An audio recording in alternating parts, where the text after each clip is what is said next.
It's the You Name It podcast with me, Jerry Taylor, and my friend Davin Christensen. Hi, Jerry. Oh, change it up a little bit. Hola, Jerry. There you go. Yeah. Everybody just loves that, whatever that is. I'm sure they do. Yeah, right. Ladies and gentlemen at home, just so you know, we just lost 3 or 4 minutes of the show that we were recording because the stupid board that's 150 years old decided to just stop working, just die. So now we got to go back and figure out what it was we were talking about. Well, what were we talking about? We were talking about the vaccine, the booster. Yeah. I went out and on today's show, we'll talk about all kinds of stuff. We have no agenda. We just come on here and start blathering. Everybody's probably going like, what? I read a topic at the beginning. We don't know what it is until we make the show, though. Yeah. People. We blather about nothing, and then we decide what the actual topic is. Hey, Karen's down here. Hi, Karen. Oh, Karen the dog. Karen's my dog, everybody. Her name's Karen. I don't know where she went. She's walking around. Oh, maybe we'll I hope she doesn't poop on my foot. Like that happens. Karen, all right, what we were talking about was... Karen pooped on my foot. That'd be a title for the show. Yeah, Karen pooped on my foot. People be like, who's Karen and why is she pooping on feet? I went and got a booster. It was time. It was more than 6 months since the last one, and they shell them out for free, so I figured that I don't want to die, and I might as well just get one. So that happened. In short, I only had a sore shoulder. That's hard to say. Sore shoulder. You sound like no me real when I'm bad drinking. Effects. Yeah, the second shot I had on the regular vaccination put me out for like 30 hours. I was sleeping. It was crazy. This one, not so much. Just soreness. And Davin, he was asking because he's going to get his. Did you say tomorrow? Tomorrow, yeah. Did you take Friday off? No, I didn't. But I'm wondering if I have an excuse now for taking Friday off if I feel like shit. But I originally got the Pfizer, and when I signed up this time, they're giving me the Moderna. So you got 2 shots of the Pfizer, right? Yep. And now, I read that they said that you could take the combination. It doesn't matter that you can. I could have taken the Moderna if I wanted to, but I went, well, whatever. I'll just stay with the same brand. Yeah. A brand loyalty to the poisoners. Did they put it in your primary arm or your secondary arm? That was a point of discussion yesterday. Okay. So they told me, well, we usually like to put it in your non-dominant arm. And I thought, well, that makes sense. You don't want to have your, if you're right-handed, you don't want that arm sore. But then Lisa was saying that she had heard that you put it in your dominant arm and then it gets more exercise because you use it more and it's sore for less amount of time. Okay. Something like that. I'm going with Lisa. Yeah. She'll be happy to hear that. She likes your support. Yeah, I'm sure she does. I don't know. I don't think it really matters. I rather would have it on the arm I don't use. Yeah. But that was the weird thing. Yeah. That's a good point you brought up inadvertently. The soreness in my arm wasn't like muscle soreness. It was just sore, and it didn't matter which way you moved your arm. If you lifted it up, raised your hands up, whatever, makes no difference. It's just sore. So really it doesn't matter. So you got it in your non-jack in hand arm. Well, who's to say? Well, that's true. Never know, depending on the mood. The Stranger. Yeah, I like to play The Stranger. Put Billy Joel's The Stranger album on at the same time, too. Nice. I'd play Rocket Man. Rocket Man. Yeah. Ooh, look, the listener count's going down again. It's plummeting. Right. Let me see. Let me see if I have anything for us. Anything quick. Okay. Went to CVS today, not for the booster shot, but I went to get a PCR test, a COVID test, because we're having a family gathering with elderlies and things like that. So we decided it might be a good idea for everybody to have a test a few days before the gathering. Okay. So made an appointment very easily online with CVS. All the information. Made it for both Lisa and I. And then it's a drive-through thing. CVS's have a drive-through window. And you go get in line. And you wait. And you get up to the window. And they're supposed to hand you your shit. And you do your own test. Your own swab, Yeah, you swab yourself with their instructions. Then you drop it in the box. The part that was confusing was that we're watching all these cars ahead of us go. It wasn't that bad of a wait. Half hour after we got there, probably, till we got up to the front. But I get up to the front, and the guy goes, PCR test? And I went, yeah. I go, is that the rapid? He goes, PCR test, right?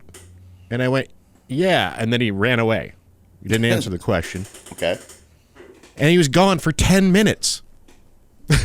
Never comes back to the window to say, hey, you know what? We screwed up, so whatever. I guess that's your answer. It's not the rapid because he's going to walk away for 10 minutes. Well, nothing about it was rapid, that's for sure. So, but I can't figure out how, if you have this whole online sign up and it seems to be working properly, why wouldn't I get to the front of the line, all of a sudden you ran out of shit? And so I'm thinking what he had to do was go back, look at the computer, gather all the shit together, print out the little labels, put them on the bottles and all that kind of shit, put it in a bag, and then give it back to me. Because that's exactly what it felt like. They were completely unprepared. And then you should see his face when I handed him Lisa's, because she was in the car with me. And I'm like, well, I go, while I do this test, you can go and get the other one. Oh. But it was just disappointing. Like, how come pharmacies can't get their shit together? We've complained about them enough on this show. Why do they have to, like, everything they try and do has to be fucked up? I don't get it. You know, there's a lot of businesses right now that are fucked up, Jerry. You got to cut them some slack and just don't go there anymore. That's not cutting them some slack, Davin. That's punishing them for life. Well, I was driving home the other day, and I'm like, Kentucky Fried Chicken? I haven't had Kentucky Fried Chicken in for fucking ever. I know why, too, because you can't afford it. Nobody can. So that shit's expensive. I pulled into Kentucky Fried Chicken, and I see someone coming out of the door, so I go in because the drive-thru was crazy stupid. Yeah, I do that technique, too. If the drive-thru is crazy, I just walk in. So I walk in, and he's like, I'm not set up for cash registers. It's online orders only. You'll have to go through the drive-thru. What? I'm like... What? Yeah. I'm like, well, okay, you're not set up for cash registers. I'm the only one in the fucking lobby. And why is your door unlocked? Yeah. Stupid. And you've got... It's for online orders. I'm not going to order online. Fuck that. And then I'm on somebody's mailing list and all that other bullshit. Well, it's not even that. To me, it's like, now you're going to stand in the lobby, order online, go back, get in your car, and get in line? Yeah. Or, hey, how about you ring it up on the carry-out register that's working? Yeah. How about you give me a dead bird and let me walk out of here? So I left and I went to another chicken joint. Churches? No. Actually, I went to Chicken Shack. Yeah, people around the country won't know that one. No. Chicken Shack is like a little local Detroit roasted chain. chicken. Is it really? I don't think it's all roasted. I think they have it, but like, aren't there chicken sandwiches? Delicious chicken sandwiches? Aren't those like fried chicken style? I don't know if they fry them or not. I think Maybe those are all roasted. Whatever it is, it was always good. I started eating there in the early 90s, maybe 1990 even, when I lived on that side of town. And they had the best chicken sandwich. It was just basically, at the time, I don't know if they've changed, but it was like someone baked a chicken or made a chicken at their house, sliced off a big giant chunk of the breast meat, and put it on a sandwich. It wasn't like whatever you call that, particle board chicken, you know, where they just take the face and the feet and all that and smash them into it and dye them white. Well, it's almost like a giant pressure cooker they put it in, and somehow when you get home and you go to eat your chicken, it is hot as fuck inside. The steam doesn't get out. It's in there. It's still internally frying. So you almost have to poke the chicken and then wait a couple minutes for it to cool down enough to eat it. That's right. That's the part you look forward to. You get home and you poke the chicken. I do. With my non-dominant arm. With your non-dominant COVID arm. You know what I found out food-wise recently? What'd you find out? Well, as you know, I bake things. Yes. And I was getting supplies, and when I was in the bulk foods store, bulk foods that is. Yes. Which is not like going to Costco, everybody. This is a place that just has like giant containers of flour and sugar and stuff, and you just go in there and scoop it out, buy as much as you want. Well, guess what they had mixed in with all that stuff? What? They had powdered cheese, like cheese sauce. Like you get in a Kraft? Exactly. You just hit the nail on the head, mister. Nice. So you are no longer restricted to the little pouch that comes in the Kraft Mac and Cheese. You can add as much as you want, mister. Oh, that's brilliant. It's about But the thing was, they had two different kinds. They had one that was, it just said, I don't know if it said mild or anything, but it just said cheddar. And then the other one, which was also almost, I think the other one just said cheese sauce mix, but that's the one that looked like the powdered stuff in the package. The stuff I bought was like super orange, like Cheeto. It was like Cheeto powder. Okay, yeah, I've seen the Cheetos version of the mac and cheese out there. And I wonder if it's like this too, because I put the bag of cheese that comes with it on, and then 2 giant tablespoons of the Cheeto-colored stuff in there. And the first time I had it, it did kind of taste like it was Cheetos. So I wonder if that's what I'm doing, that I'm actually getting like what you're supposed to put on your puffs, and I'm throwing it in my mac and cheese by accident. Yeah. It's delicious, I might say. Well, I have a bitch. Wait a minute. I didn't finish. Oh, okay. I also used it in the Velveeta shells and cheese mixture, too. Okay, so you did the powdered and the cheesy and cheese. The liquid poison. And the cheesy package. cheese.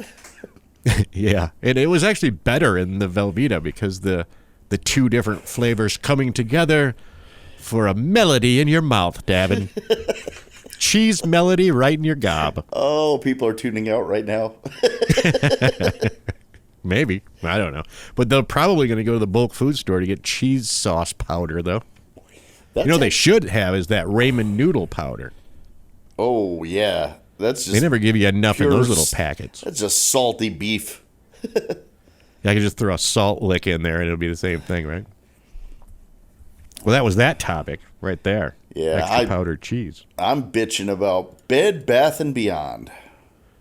Bed Bath & Beyond. What did they do to you? Well, it's just I needed a new shower curtain. Mine was getting moldy. I thought we did this one last week. No, I don't think so. I talked to you about it on the phone. I don't think we did it on the maybe. Show.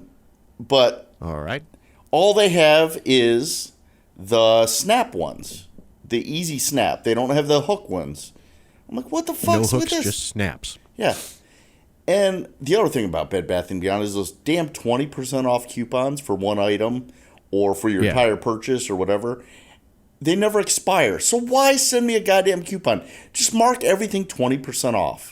I know. There's so many of those coupons rolling around. It's hilarious. It's like you could, if you need to get a pillow, you can just get a pillowcase and fill them with those coupons because there's so many of them laying around. If you can find a pillowcase. That's true. You never know. But I went there for like 2 items and they didn't have either one of them. So I'm like, fuck this place. The shower curtain, the one that they did have that was the hook one, was $23 for a plastic shower curtain you're going to throw out in $23. It's gonna be garbage in 6 months anyway, right? Yep. So when I was at Home Depot for something else, and I'm like, a shower curtain. I wonder if Home Depot carries them. Yes, they do, and they have a plethora of shower curtains. Home Depot to your rescue. So go to Home Depot for your shower curtain liners. I went there, and you don't know about this, but I went there to get some PVC pipe for a little crafty thing that Lisa wanted to make for our kid's wedding that's coming up. You're wait. You can't just leave that. What the hell can you give as a wedding gift or use for a wedding with PVC? Oh, it's to make a decoration. It's going to be wrapped with decorative things and whatnot. It's really not that outlandish. It's just a tool so you can wrap, garland or whatever around it and stuff like that. Okay, keep going. I got to grab another beer for this one. Okay, can you hear it though still? Yeah. Okay, so I find out. Are you falling down? No, it's hilarious. It would have been a great bit if you just would have walked away and like about a whole pyramid full of cans would have fell. That would have been great. Oh, sorry about that. That would have been funny. Well, what I found out was that you consider Home Depot to be the best because they'll do everything with you. They'll be helpful and all that. I found out they don't cut PVC pipe there. Were you aware of that? No. Yeah, I thought just like everything else, you can get it and you can ask them to cut it. So I'm getting a 10-foot section, and I'm like, hey, can you guys cut this? I need 5-foot piece and a 4-foot piece. And no, we don't cut PVC pipe. And I'm like, really? And I'm looking at like a machine that looks like it does it. And then he's explaining, that's not what that does. But if you want to cut it, sir, I have a saw for you. So I ended up cutting PVC pipe on a shopping cart with a hacksaw that was hanging on the aisle wall. Right. Which I thought was really crazy. Now, that's the part where the audience learns that you can't cut PVC pipe. The part that I'm complaining about is where the guy was helping me. And then when I cut through, he was putting too much pressure on his side of the PVC pipe, and it kicked up and cut my hand open in the aisle. Like a big, giant chunk of flesh out of my hand. My hand's bleeding all over the place. And I had a paper towel in my pocket for some reason. I don't even know why. It must have been like, oh, in case I need to blow my nose or something, I'll grab this paper towel. And luckily that was there so I wouldn't bleed all over the place. But I had it. It was bleeding the whole time I was in there. Oh, shit. Crazy. But I didn't yell at him or anything. But I wanted to go, what the fuck are you doing? First, yeah, of course you don't cut PVC pipe because you don't know how to cut anything. You don't do that. Oh, like I had one side of it and the saw, and he was holding the other side. And like right back up into my saw hand. Whack! Yeah, the secret, Jerry, is you got to look at their hands. If the guy's missing 3 fingers on one hand, you might not want to have him cut you anything. 3 what? Fingers. Someone's drinking. In Arizona. Could be Arizona. Well, we got to... Well, I was spoiled. I wanted to give you a compliment. I was spoiled from all of those months of working with you where all we did was saw things every day, and it was a system.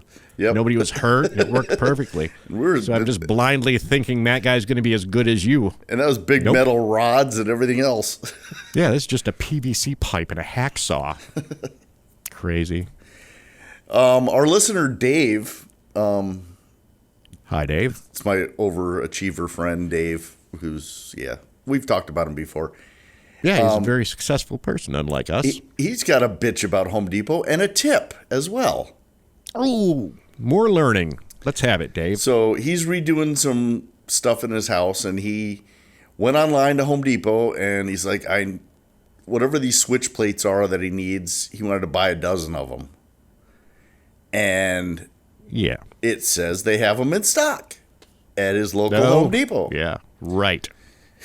He goes there, and they're only in 4-packs. So he said, well, here's the price. It's on your website. I need a 12-pack. You don't have 12-packs on the shelf. Do you have them, like, up high or anything? No, that's the price. That's what it is. So he goes to the counter. He wants 3 or 4-packs for that price, right? Yeah, and that's what he does. He said, the secret is go to the old guys because they're tired of the shit. They're tired of the bullshit. They're angry because they don't know how to use their own cell phone. And he goes, he finds the oldest guy working behind the counter, and he approaches him and says, hey, here's the deal. Here's the price online for 12. You only have them in 4-packs. I want the the price for 12, as if I'm buying him in bulk. He's like, yeah, that's no problem, and just does it. Well, he gets to the register, and they're like, they ring it up, and it comes up as a 4-pack price. And he said, well, I talked to so-and-so at the counter, and, well, he's on break right now. Oh, boy. Oh, well, why is this so difficult? I said, well, can you call him? And they huff and they puff, and they call the guy, and the guy comes right over, and he's like, yeah, give it to him for the 12-pack price. What's the big deal? And Dave is convinced that you always go to old people because they know how to get around the system, and they're sick of the bullshit. You make sure when you go to the old person, too, that they're actually the same as what he found, which was like a cartoon construction worker from Bugs Bunny. Right. Yeah, go ahead, give him that price. What's the big deal? What's the big deal? Why are you calling me off my break to give him the price? I told him the price, you fox. Crazy. Oh, someone's calling me from Alabama. Oh, that's not a scam. No, of course not. I mean, out of all the people I know in Alabama, that's the time to call. Where was I? Got derailed by a spam call. Lovely. I have something that is a pretty old topic. There was a documentary. Okay. On Vice Channel, I believe. Okay. Let's see if I know what it was called. Oh, I don't know what it was called. Oh, it's called The Devil You Know. So it's a true crime documentary thing, and really it's kind of funny because I don't remember much about it because I watched it in, I don't know, like August. Okay. Something like that. So there's this guy who, and it's the reason why I'm even talking about it is because it goes back to this thing where people who think that they're evil. Do you remember we covered all that stuff about how heavy metal guys trying to sound scary and all that kind of shit? Yeah. All these people that think that they're somehow connected to the devil, they have this wrong idea. This guy changed his name to Pazuzu. His name's Pazuzu Algarad. So he goes around, he was killing people, and he goes around telling people that he, let's see if I have this right, said that he was the gatekeeper to hell. Mm-hmm. Okay? Okay. So that begs the question, and I think we've covered this before, actually, a little bit. Why is it that when you're involved with, like, the devil and stuff like that, and you're saying that you're connected to this, why is it always a really important position? You know what I mean? I'm the gatekeeper to hell. How come it can't be, like, it's always a job with stature. Why can't it be like, I'm the janitor of hell? I'm the guy that shovels the molten fucking lava into the furnace. That guy. I am hell's elementary school lunch lady. Yeah. Or the receptionist. Hey, so what do you so you're evil and you kill people. What's your job in hell again? I hand out shoes at the bowling alley. You know, it's never shit like that. It's always an important job with stature that only like one person can have. Or maybe there could be 3 shifts of gatekeepers if they're going to let someone take, time off. But so you, Pazuzu, you get to be the gatekeeper to hell. Yep. Gotcha. The only higher position than the gatekeeper is the guy that hands out water.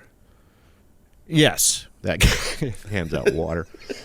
The Aquafina salesman or whatever.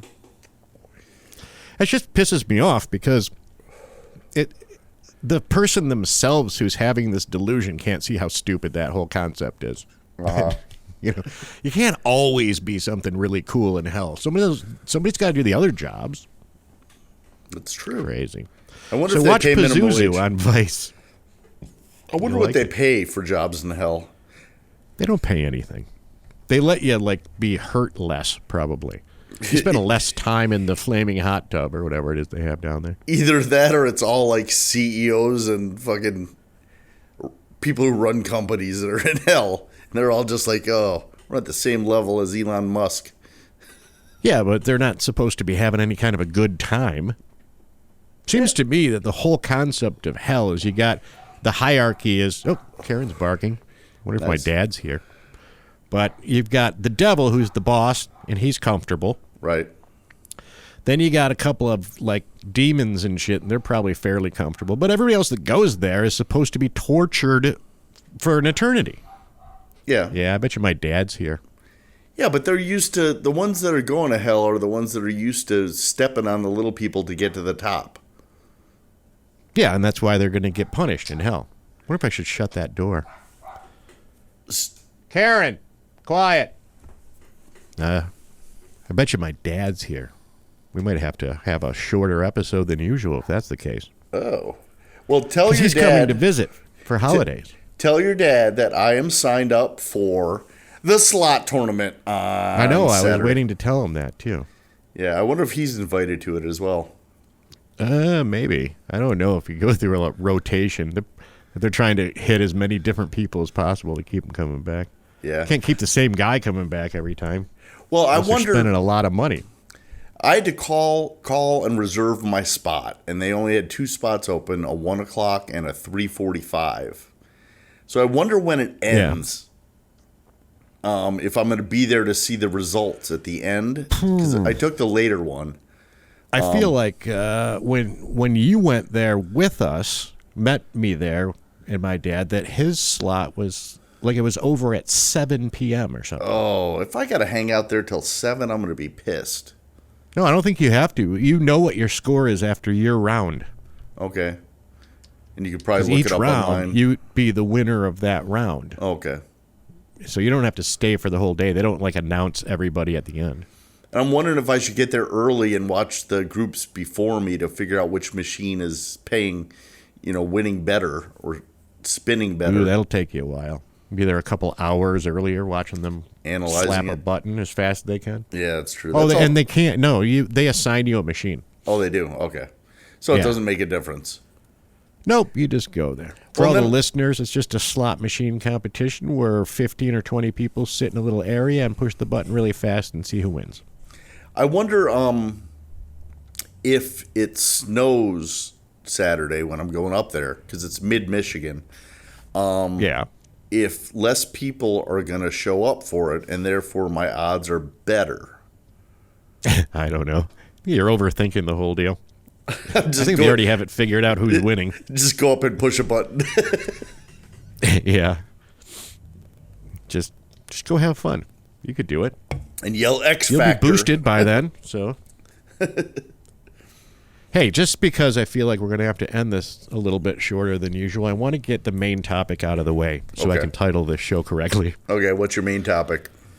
All right, I read about this a few weeks ago. You'll like this one. It's airline related. You always like this stuff, David. Okay. On a flight from Syracuse to Atlanta, Delta flight, the pilots, they had to send a message in to headquarters, and the message was this. It said, where is it? Requiring a red coat to meet AC PAX, which means passenger, in seat 13A. They're breastfeeding a cat and will not put the cat back in its carrier when the flight attendant requested. Breastfeeding a cat? Yes. The flight attendant, Ainsley Elizabeth, who allegedly was on the flight, they say allegedly, crazy. Because it was a TikTok thing that she posted, said the woman had one of those hairless cats swaddled up in a blanket so it looked like a baby. Her shirt was up, and she's trying to get the cat to latch on, and she wouldn't put it back in the carrier, and the cat was screaming for its life. Oh, my fucking God. It's a true story. Some lady's trying to breastfeed a cat. Wow. I heard one. That's a good title for our show. Breastfeeding cats. Oh, emotional support cat. Because they went into that in the article. They talked about how strange people are when they think that they can get away with the emotional support stuff. Said they try and bring emotional support. This is a list of an emotional support. Spiders, snakes, That like settles my nerves. Beaver. It's really strange. Oh, this world. People are crazy. You ever hear some of this shit and just think, what the fuck? Yes, every time. What is this world going to? I want to know more. I want video. I want an interview with a lady so she can explain to me why she thinks she should breastfeed a cat. Oh, I don't get it. The one I heard about today, Jerry, Yeah. Stupid criminal. In Texas, this guy goes into the bank and hands the teller a note. I'm robbing the bank. And they hand over the money. He leaves. He goes to the outside ATM at the same bank and tries to deposit the money into his account. I love that guy. If it would have worked, we would be admiring him. Yep. Since it didn't work, he's an idiot. But can you imagine if it did work, he'd be at a party telling you that, and you'd be like, that's fucking hilarious, dude. You're the best. You don't believe it. I robbed the bank, turn around, put it right back in. Put it right in my account, man. Hide the money. They didn't even know. They didn't even ask me. We just got robbed for $65,000. How'd you get $65,000 into your bank account 5 minutes later? On the same day, yeah. Right. They caught him. I love that guy. Whoever that guy is, I love you. They did catch him. All right, let's cut this thing. Sorry about that, people. Okay. But we're not that short. We're okay. Tell your dad I said hi. I will. Like we're on a phone call. This is a podcast, David. That's true. Do all that kind of nicey nice on phone calls. Oh, okay. Say something official to the listeners. Papa Wheelie, guys.